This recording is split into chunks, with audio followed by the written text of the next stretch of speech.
Monday MLB slate from a first look perspective. And Sheets, first off, congratulations on a nice golf weekend, setting up ready for the PGA Championship, ready to hopefully even do better. And yeah, so how was your weekend? And then we'll jump into the slate.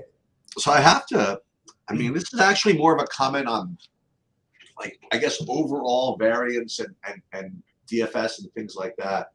So as you know, as everybody knows, I've been putting my stuff on Stake Kings. And, I play pretty aggressively in general, and I play pretty aggressively in Stake Kings too. And I was, I put all kinds of stuff up, like all week long, between baseball, tennis, soccer, whatever it is. And as usually happens, we have a big score, which I had like a couple of weeks ago. You go on a little bit of a downswing. So I was struggling, can't quite get out of my own way. Had a couple of cash along the way. And then I had all the MMA this weekend, and literally it was like the worst MMA, like DFS week, whatever, for me. And then I played some golf or whatever, and then the golf happened, and I got second in the 250 for like 10K. I'm like, sweet. And I went, and this is the way it works. Like pretty much every one of my packages, like all weekend, were sold out, except like $5 was put into this one. Like literally like 0.2% or something like that. I felt bad in a way, but that's the thing, man. Whether it be, playing your own lineups or staking others, you gotta spread it around, man. You gotta get in there, because you never know which is the one that's gonna get there. So it was I listen, selfishly, it's good that that I got to keep it all, but I felt bad, that everybody. I'm telling you, every single one of my 777 baseball sold out all week, and I think my top performance in that tournament might have been like 5,000 or something like that. Yeah. And I'm like, oh, cool. At least I'm putting a 5-figure thing up for the people in the golf, and like nobody bought it. Oh man, so weird. That's crazy. Yeah. All right. Well, it is weird. It is weird. I found the same thing sometimes, and it always feels a little bit bad because you want to, do whatever. But shout out to I don't know whether this happened since we spoke last, but shout out to your man from the Leon with the 100,000, right? Yeah. We actually spoke before that. But yeah, he had a big 100,000 last week, which was huge. So congratulations to him. We had a few other guys with some nice wins over the week. So hopefully we can keep that moving in the right direction. Nice. Excuse me, my Roomba's going a little nuts over there. Sorry. But yeah, I'm ready to get into this slate, ready to get back after it. Between taking Thursday, which didn't have much DFS anyway, and then not playing on the weekend because I was at a wedding, I feel a little bit like I had to sort of calibrate my brain this morning for baseball. So I'm ready to do it. Okay. Looks like see, this is let's get into to game by game here, because I think that this is a very interesting for a Monday slate. We're used to having less games, and I think there's like a lot of ways to go. Like I look, and by the way, like almost no pitcher do you feel like extremely awesome about for their price and situation and everything. That's the way I look at it anyway. I'm sort of like deciding between. I've got that usual early first look, like 12 different pitchers that I'm actually looking at. And one on the outside who's probably going to be on the outside looking in is in this game.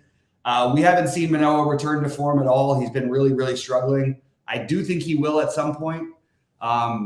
And I think that, look, it's a borderline play at best right now for me, but this is what you're going to find a lot on today's slate. When Merrill Kelly looks like the safety chalk, Alex Manoah should at least be mentioned at 7,900.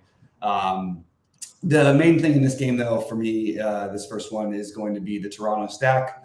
The problem is they're having Cordero open, and then Brito supposedly coming in after. Sort of a bullpenny game with a really good bullpen. Brito, I like the idea of Toronto getting after him, but it is a really tough bullpen to just try and go against. It's like every game I look up and whatever the score is, it stays the same way for the last 4 innings with the Yankees bullpen.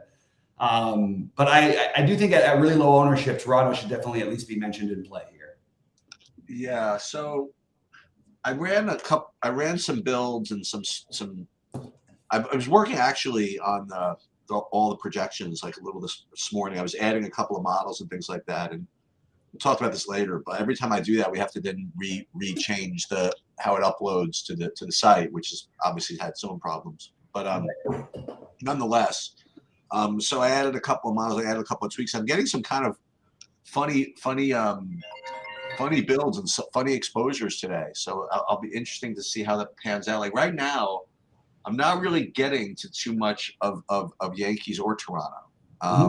But it seems as though, like just instinctively, that you kind of would want to, I was going to say to play Toronto against this combination of whatever. I mean, if you just told me Brito was starting, I think I'd be good enough. Well, Cordero's going to start. Yeah, no, I know. I see him as the projected opener here. Yeah. But yeah, I guess Toronto is you're supposed to sort of play that, and Manoah is not really produced a lot of upside. I guess not really getting to that, and the Yankees have been better, so I'm probably off of this game to some degree. Yeah, no, I understand. I'm still going to revisit the Toronto just because I think you're getting no ownership at a good hitters park with one of the better hitting teams, and like, in a good matchup with the Brito side of it. The rest of it's a little bit tricky, and then when you bring in a guy who's basically automatic to record his whatever 5 or 6 outs in Cordero to open, it just makes it a little bit less enticing. But that's the way everybody else is going to feel also. Here we have an interesting one, the Boston Seattle, because I don't think I'm going to be able to do the George Kirby thing today, but I have to at least mention him because he will be the less than 1% owned because the total of this game is so high. It's good hitting weather in Boston. Boston doesn't strike out a ton. All the reasons like that. Kirby's got good control, good command of the plate. The guy's been like basically awesome. I don't think we should throw him out yet. I feel like there's other pitchers that I feel are shaky enough that I have to at least consider a guy who's been putting up 20 to 35 basically every game except for one out of his last 4 starts anyway. I think he's a really good pitcher. I just think it's a tough matchup, and it's Boston in good hitting weather. It's never fun, but yeah, I wanted to mention it. I don't think I would get to Tanner Houck no matter what. I do think Seattle is one of the better stacks. I'm having a little harder time with the idea of Boston as a stack, but maybe for pieces against Kirby, just because Kirby doesn't walk anybody.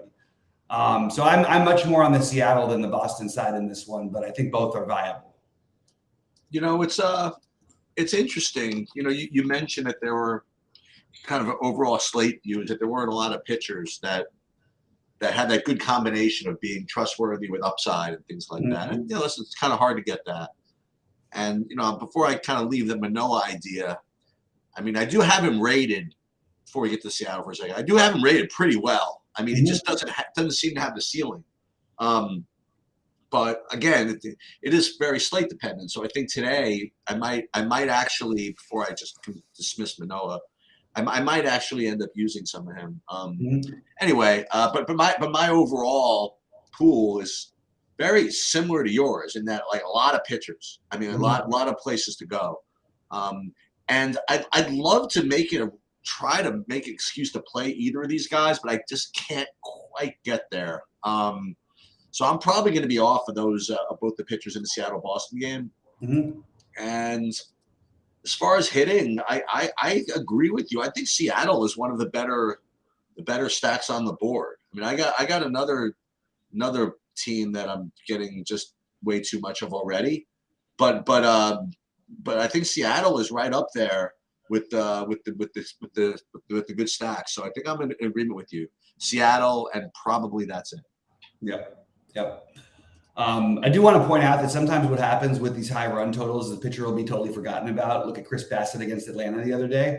And what did he put up? The highest scoring game of the season, I think, on Friday. And I did actually play him a little bit, but he wasn't unfortunately in my lineup that could have won the 100K that actually got stat corrected from 3rd place all the way down to 8th place, which I don't know in baseball if I've ever seen, because it was like 3 different stat corrections all like 2 hours after the games were over. And I was like going to bed thinking you win 20K versus 3K. It was really kind of frustrating. But it just reminded me of the Kirby situation today. Like, yeah, there's some situations that you think that they look bad because of the total. If you got control and your strikeouts are up, you can still get through those games like Bassett did the other day against Atlanta. Anyway, Milwaukee, St. Louis. Why don't you start off with this one, because I'm just catching up. Is that what you have next? Yeah, this is one I kind of want to play. I think in the absence of real certainty and consistency, I kind of like to go for some upside. And I like Freddie Peralta today.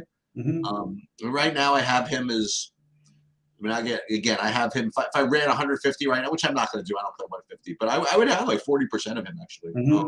So that's that. It's not like he's going to be particularly low owned, but I mean, with Valdez and Merrill Kelly and to some degree Charlie Morton taking a lot of ownership, I think Freddie Peralta is going to be probably lower than those dudes.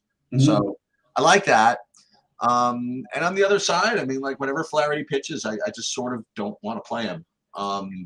Sometimes you kind of forced to. I don't think you're forced to today, so I'm probably going to be off of that. So for me, it's Peralta, and I'm looking at the hitting. I want to see if I even got to any of these. I'm getting like a tiny little bit of maybe Milwaukee or something like that, but that's pretty much it. What do you like here? Yeah, it's the same for me. I like Peralta. I do think that, like the price, Merrill Kelly, I'm sorry, Jack Flaherty, totally fine. I don't know. Like, I still haven't been overly impressed with how he's looked this year and tends to struggle to get through innings. But I mean, 7,600, he's in play. I do have Peralta as one of the priority guys for me on the slate. St. Louis has a lot of names that might be a little bit scary when you look at the names, but they've obviously, as we know as well as anyone, they've really underperformed this season. And I think Peralta's a really, really good pitcher, especially to righties. So you're going to throw a righty-heavy lineup out against him. I like Peralta here. So I have Peralta as a priority and Flaherty as one of the other guys that we're considering. You know what I mean? Who's also going to have some ownership. So I'd be maybe a little bit more inclined to maybe play a Manoah than him just because of the ownership. But I don't think you need to make that decision either. Who do you have pitching for Texas? I think that we're going to be looking at a bullpen game by the time it's done, but okay. I'm not 100% sure. I'll revisit this one at 6, but I was trying to figure it out this morning, but I think that's what we're going to be looking at is probably, a number of guys pitching a couple innings, but I'm not 100. It's still not 100% because it does matter. And Atlanta, it does seem like a spot where anytime you don't know for sure who's pitching, if you got the Braves on the other side, it feels like, okay, well, Atlanta can't be too bad then, right? Well, talk to me about the Charlie Morton play here because he's showing up in projections as being a like play, and boy, I don't want to do that at all. So you're gonna have to kind of talk me into this somehow, or not. Listen. I've become like addicted to playing Texas anyway this year. And Charlie Morton, I mean, I don't know, what has he done recently? I don't know. So listen, we talk about him. He always has the least, which is good. But he just kind of falls, at least as far as my instinct goes, into those pitchers. I'm just not too. I don't know. I'm not too comfortable with him as chalk, especially against a team that I like playing. He does rate to be a top play, but I mean, I could get away with playing Peralta and Valdez or Peralta and Kelly or Peralta or somebody else and not have to play him. What do you think of Morton? You like anything else? You like Texas? I don't know. What do you like here? Texas has an explosive, like at times, offense, but I have no problem trying to take pitchers against them. Yeah, I like Morton a lot. Okay. I don't see, I don't. You talk about actual quality of pitchers. He and Peralta, like those two guys, I feel fairly comfortable with in general. Okay. And it's not like Morton has been bad or anything. Like it's just, he's maybe not put up the highest ceilings. I feel like it feels safe with upside, like safe-ish. I mean, Texas is not like a picnic, but this is not like one of the best offense in baseball. Texas, they've done most of their run scoring has been a lot like beating up on the worst part of teams' bullpens because they're already up 7-0 or something like that. I feel pretty good about DeGrom considering the nature of the slate, and I'm totally open to playing some Atlanta, especially once I can figure out who's pitching for Texas and what the situation is going to be. But Atlanta's in play. They're a little further down than some of these other teams that we talked about. I like Seattle better, but I do think that we should consider them. And it's a big park downgrade for them playing in Texas, but still totally in play for me. Not my favorite, not my least favorite. I do think Morton is going to be one of the guys I'm probably going to, if I had 6 pitchers I was going to pick from this slate, he's probably going to end up as one of them. We'll get to some others. So I guess we'll go right here. I mean, like Valdez. I mean, he's. Yeah, go for it. Pitches 8 innings every day, and he's got a good matchup and safest play on the board, I imagine. Yeah, I like him. Yeah. I'm not getting to the Astros bats. I'm not getting to Talion either. It's just kind of Valdez in cash, whatever that means, because I don't play cash. But I hope listen. That means that he's very, very safe, and if you could afford to play him, I mean, you could play him and not take your 20 points, but be very confident that you'll get your 20 points, and just kind of move on. Peralta can outscore him a lot, and Valdez can, but Valdez will outscore Peralta more. You know what I mean? Like Peralta could put up 30, and Valdez could put up a decent game and put up 19, but he's going to put up 19s and 20s a lot. So yeah, very safe play, and I have nothing else to add, I guess. Yeah, I guess I mean, yeah, I agree. If you're playing cash, you obviously plug in Valdez first. I am totally fine with Valdez against the Cubs team that has been, has scored runs this year, but they also they do have some strikeouts in their lineup, and I'm trying to figure out maybe that I wasn't going to do this at first today, but I do have to think. I think we should consider Houston at least. Taillon hasn't he hasn't looked right at all. He hasn't really gone deep into games. He used to be the kind of guy we just didn't really want to play a bunch of things against. I mean, he couldn't make it out of the third inning the last game. He didn't make it out of the fourth inning. He didn't pitch the fourth. He pitched 5 2/3 his last 2 starts. There's a bad bullpen behind him, in my opinion. Forget what the numbers say right now. That's my personal belief. And the only game Taillon actually had a decent game this season was against the Dodgers, which is kind of weird. I'm not prioritizing Houston, but they're going to be one of the outside looking in, and certainly not going to mind it if I end up on a bat or two from there. Obviously, the guys at the top are always playable with Alvarez and Tucker, but just completely unowned Houston stack. Just thought I'd mention it. They're not my favorite, but they probably deserve a little more consideration than they've been given. They're going to be nobody will be 5% owned, I don't think, on Houston. All right, let's move on to the Coors game. I think the weather's supposed to be okay, even though there's a little rain cloud, a little bit of a rain there. So I think that's going to be okay. Mm-hmm. Cincinnati, interesting to note that TJ Friedl is out. Got put on the 10-day DL, so he will be replaced with another lefty, I guess, against Seabold. Hey, look at this, another day without Kyle Freeland pitching. For Colorado. And let's take a look at some of these salaries here. India is not priced down. Stevenson is not priced down. Senzel is. I'm just eyeballing these things. I guess Will Myers is 3,200. He's being righty or whatever. But yeah, some of these Cincinnati bats are certainly decent. I don't know where ownership's going to come in on this today, but it's not as if I'm. You have to play Cincinnati. Kind of like ever. But listen, if you get what's his name, even righty, I mean Fairchild, it's under 3K, and he could do something. But yeah, I mean Cincinnati's totally in play. As far as the first of all, as far as the pitching goes, I mean you have Hunter Green, who's 8,300. Now again, you don't want to playing a pitcher in Colorado is certainly no treat. But I think this is one that you can play. Especially on a slate where I'm not 100%, sold on a lot of these pitchers. I think that Hunter Green, even though it's in Colorado, I think he's in play today. So I'm going to get some of that. And I'm not quite getting to Colorado on the stack side. So I'll probably get pieces of Cincinnati maybe. Just depends on the lineup, depends where they, who goes where. But I'm definitely going to have some Hunter Green as far as my pitchers go. Yeah. It's the same story as always. You get the road team is going to be popular. The home team is not going to be. And then there's the first game at Coors Field tends to underperform in terms of production. Okay, whatever. Cincinnati makes a lot of sense. They're going to be really popular, and there's plenty of other places to go. So I would try to use them more as pieces or a complementary stack, maybe a 4-man with another 4-man, especially on FanDuel or something like that would make some sense to me. Because these aren't the greatest hitters in the world. And as much as it is a stadium upgrade for them, it's not as big of a stadium upgrade for them as it is for most teams. They get to play in Cincinnati. So if this game was in Cincinnati, the run total would be a few runs lower. And I will probably be lower on Cincinnati as a whole. Tyler Stevenson, Jonathan India, a nice little mini stack I have no problem with, but I don't think I want to go nuts. It is going to be a matchup where they could really go nuts. So it's a little hard to figure. if you did want to play Colorado, you're going to get very low ownership comparatively. I don't think anybody's going to be particularly high owned.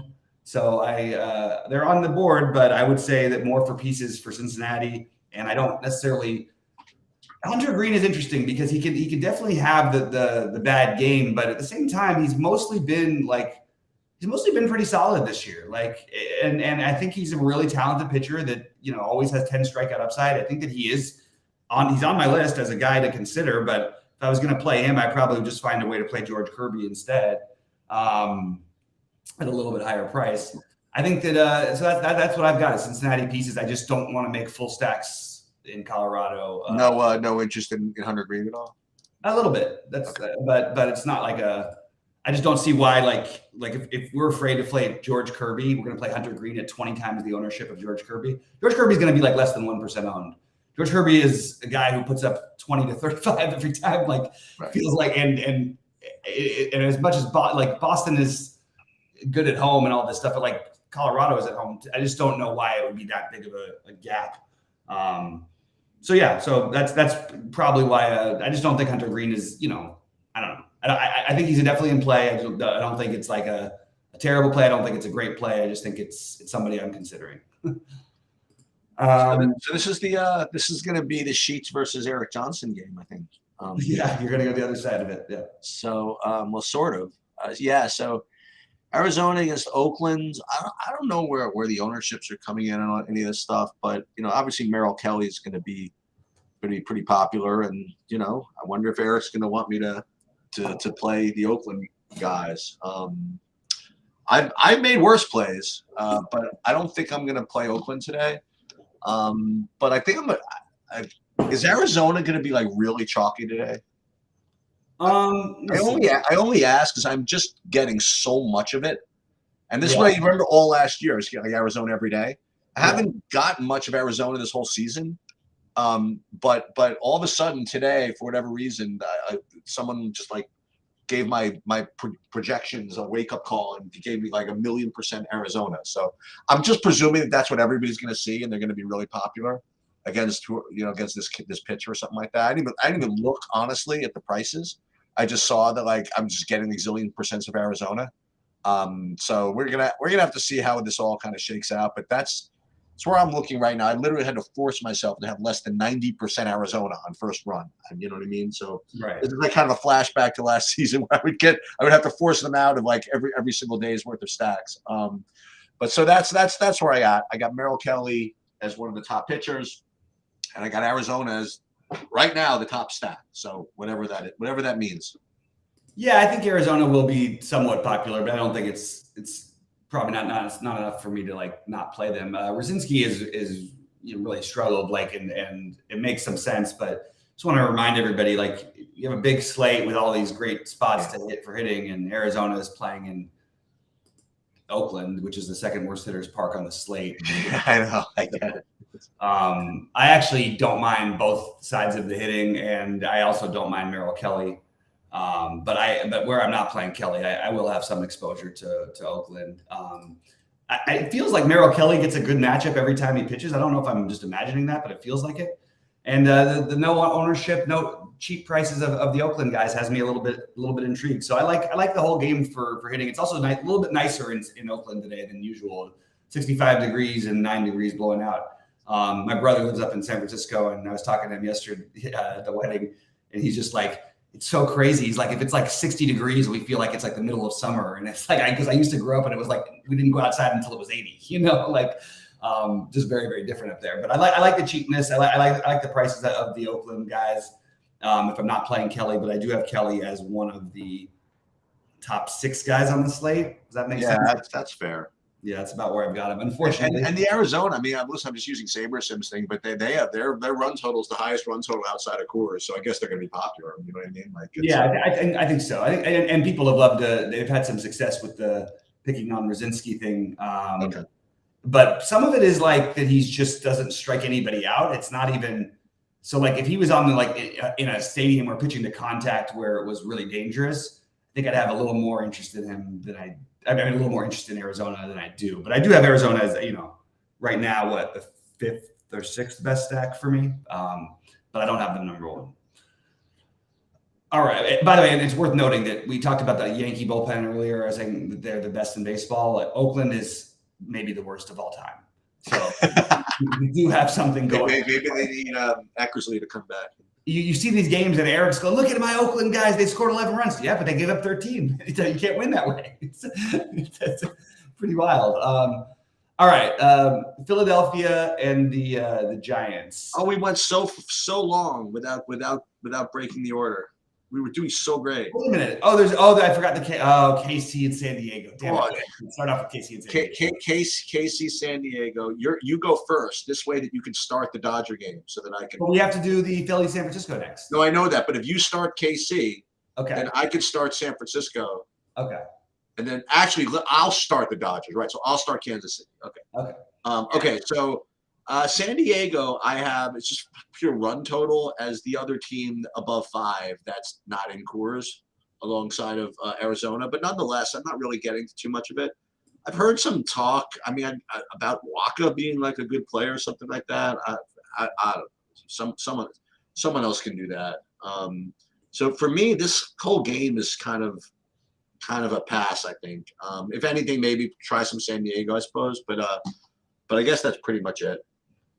Yeah, I'm in on San Diego a little bit more than some of the other teams. I would rather play San Diego versus Arizona, although it's just a little harder because they're expensive. But KC, another team with a bad bullpen. Keller, another guy we don't mind picking on. This is a really, really powerful offense, and they have not been showing it as much as they could be. You're starting to see some guys get a little bit hotter. Mainly, what did Soto go before he went 0 for 4 in the last game? He had he'd just been crushing the ball. I like the idea of the San Diego stack. So I actually think that their total may end up being the second highest total by the end of the day. If it actually could end up being the highest total, which would make them a lot more popular. They're going to have some ownership that's similar to Arizona, but I am totally good with the San Diego stack here. They're just a little bit expensive. You do have some value options, but there's some pinch hit risk that comes with them, like Matt Carpenter. I guess he would be the main one that I would be worried about. But I'm in on, I guess, Grisham maybe too. But yeah, I'm in on them. I don't know if I can do the Waka thing. Like, I can't pretend that he doesn't have a ceiling because we've seen it this year. He's been pretty good outside of like one. So that was the 2 starts in a row that he had. I'm open. I'm open to Waka. I don't feel like it's a priority play for me, but he's on my list. It's about as much as I can put it. But he's not cracking the top 4, but he definitely might be just on the other side of that. All right, so let's jump over to. Yeah, I think the Cardinals are a terrible stack, just for what it's worth. Who? Eric's talking about things now. It's like, I don't. He's throwing out so many things in there. I just can't see. I can't keep up with everything. So I'm just gonna have to just keep going with the show. All right. So I'll start off Philadelphia, San Francisco here. So you actually have like a weird situation. I don't know what they're going to do with Alex Wood. Like, he just pitched 2 days ago, but he only threw 7 pitches. And he did that right before that. I don't know how stretched out he is. I don't know how long he's going to go in this game. I don't love him in this matchup or anything. I just am trying to figure out basically who's going to be pitching. And then you've got the bullpen game from the Phillies, which is adequate at best. The bullpen thing, though, is a nightmare because you get a righty then a lefty, which means the whole Giants lineup you might see 9 different players by the end of the day, just with the way they do things. So I'm kind of just like off this game in general, and that's pretty much it. I don't really have anything that I love. If you want to make an argument, if Wilmer Flores in the starting lineup, he's 2,800. They've got to get some cheap bats. Casey Schmidt, depending on where he's hitting. Michael Conforto's cheap. I don't know. Will they start him at clean up with a righty, then a lefty coming in? I just don't know what they're going to do with their lineup, and we probably won't know till later. And it's San Francisco, so I'm not going to try and get overexposed. But they are really cheap, and they offer some, whatever as pieces. I can understand it. I just am not trying to target this game. Yeah, me too. You could make the argument that you could play lefties again. You could pitch lefties against San Francisco. You want to try Falter as a long reliever at 6,600. That's way too speculative for me. Yeah. And like you said, I mean, San Francisco can do funny business with their lineups, and you might get, kind of creative platooning. Let's put it that way. I kind of don't mind some Philly just to have, you know what I mean? Just because they have guys that can hit the baseball, you know what I mean? But it's not like they look particularly great today. So I'm probably with you. I'm probably off of this. So I'll just kind of just lead us into the beginning of the Minnesota Dodger game. The Dodgers have a tough matchup here. I mean, Pablo Lopez is really good. I don't think I'm going to play him at 10-1 though against the Dodgers. But I don't know. I'm waiting for you to kind of say those things like, "Though this is a perfect matchup against the Dodgers." I don't know if you're going to say that, but he happens. Listen, on a slate where I wouldn't mind having a good 10K pitcher. I'll let you kind of tell me what to do about that.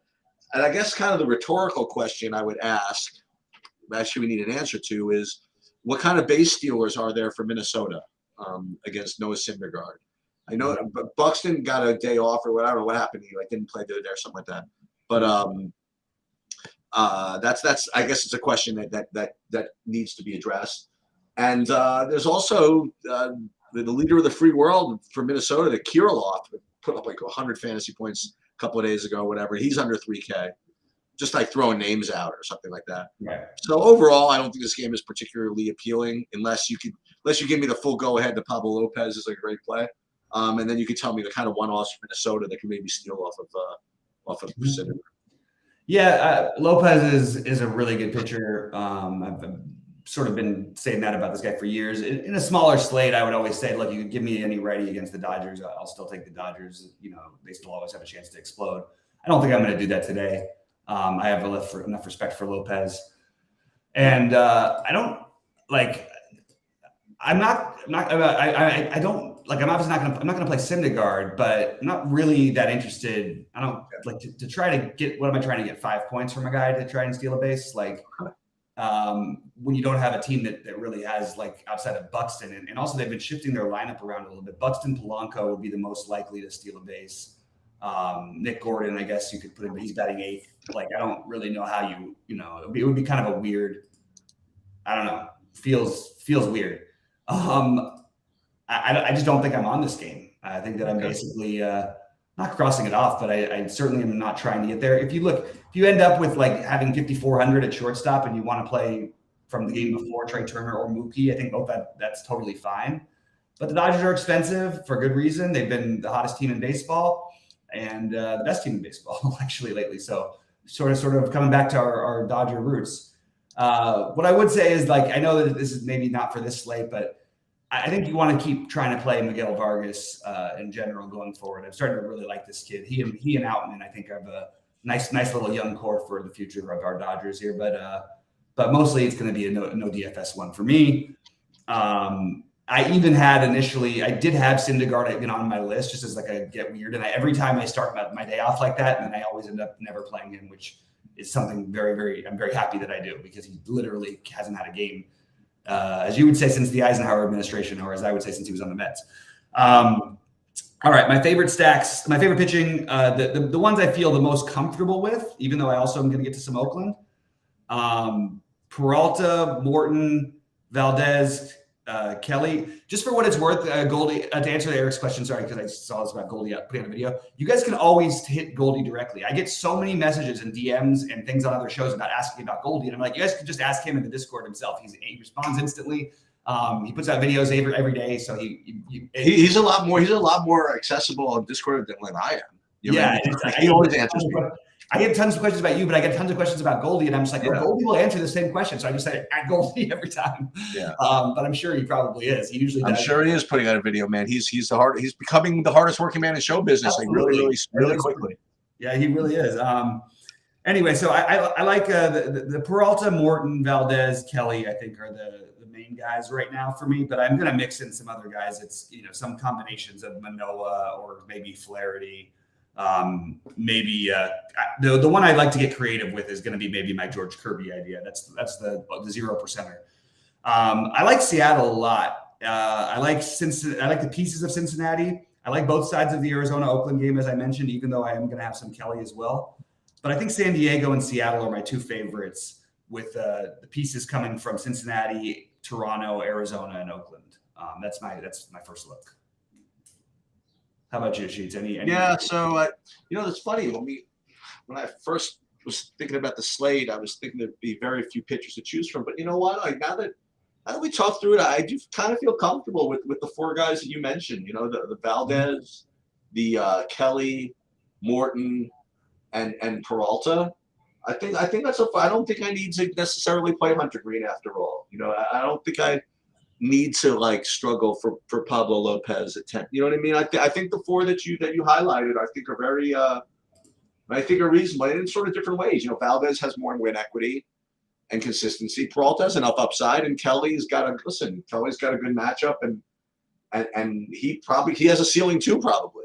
And then the fourth guy, Morton, I want to say that, yeah, I mean, I guess I think all four of those are pretty reasonable. And as far as the hitting goes, you and I both, we don't really like to play the road team in Coors. I think it'll be really popular like that, and especially with the Reds. I mean, they're just overall not very talented. And TJ Friedl, who's one of the guys I probably want to play, he's not in. So then people are going to probably be pivoting, I guess, to Arizona. So if you want to pivot off a pivot, I think I'm into the Bobby thing. I think I'm going to go buy up all Bobby's action today, because I think I like all his picks. I like Seattle quite a bit. I like that now that you talk through it. And then the other just kind of random team that I just figured I would. Well, I want to go over one more picture for a second, but the other random team, again, I don't know why, I feel like just playing the Phillies for some reason, literally no reason. But and then maybe just throwing some names up. Maybe Kansas City against Waka. I don't know. But the one other pitch that I would mention that which we spoke to, it seemed like 4 hours ago. But maybe Manoah at 7,800 is not the worst idea in the world. I don't know. But overall, I think the slate is a little more manageable than I first thought. Yeah, I hear you. And I just want to touch on a couple of things Eric's putting out there. No St. Louis at all. I know that you like to do this, Eric, and I just think it's a really bad strategy for baseball to just try and stack against the top pitchers on the slate. I understand that it can work, especially on small slates. I think it makes some sense. But it's not like we need to get – why do we need the creativity of playing St. Louis, who's been one of the worst teams in baseball this season, against probably the second or third best pitcher on the slate, depending on who you look at, and also a guy who doesn't walk a lot of people when they're also hitting in – they've got wind blowing in. I really don't understand the argument for it. So if you just want to just do the weird thing that's a cool guy, the fancy – I would describe a lot of these plays as very fancy play syndrome. I just think it's something you really want to stay away from on big slates. There's no reason to try to stack against guys who stacking against almost never works, especially when they also have a top bullpen. So I really don't see – Cards have been hot lately. They won 2 games. They're literally been the worst team in baseball over the past month. They've really. So I don't know. I also don't buy into that kind of stuff exactly. In certain situations I might, and I knew you were going to see the BVP thing, and I just think you're talking about still a small sample size, and you can go ahead and play it. It's a huge slate, lots of other options. I am not going to be playing any St. Louis personally. If I end up with a one-off of Lars Nootbaar, that's possible. Nootbaar. Anyway, we'll move on. Sheets. Anyway, good luck to everybody tonight. We'll see you guys at 6 Eastern. Yeah, I'm good. I am good for 6 Eastern tonight. Awesome. And we'll get it done. And then we get back to basketball and RIP. Oh, I'll tell you the one good thing I did. This is it's so brutal when you think this what it came down to. So I was watching the Knicks, the Heat game, because again I had my equity in the Knicks to win the championship, and at one point in the game my cash out value was like $182, something like that. And then I was with my son, and he got me all juiced. No, you gotta let it ride. They're gonna come back. This. And then they hit like an and one, the Heat go up 9 with like 3 minutes to go, and I knew the game was over. So this is so brutal. I cashed out for $44. And it's so torture because it feels like not only did I lose money on the bet, but and then of course, then you had listen, I was still going to root for the Knicks, but God forbid they made the big comeback at the end. I'd kill myself. So that's the one thing. And it's so funny. My son's like, what are you doing? I'm like, Matt, hopefully one day it doesn't come down to this, but God forbid you're like out of the street somewhere. You're going to be, you know what? I'm glad that my dad kept that $44. You know what I mean? So that was the only good thing I did in the MBO weekend was to cash out for $44. That's very funny. Well, it should be fun with the conference coming up. Unfortunately, It's not going to be the most exciting for DFS, but I'm sure we'll talk some showdown stuff. Yep. All right.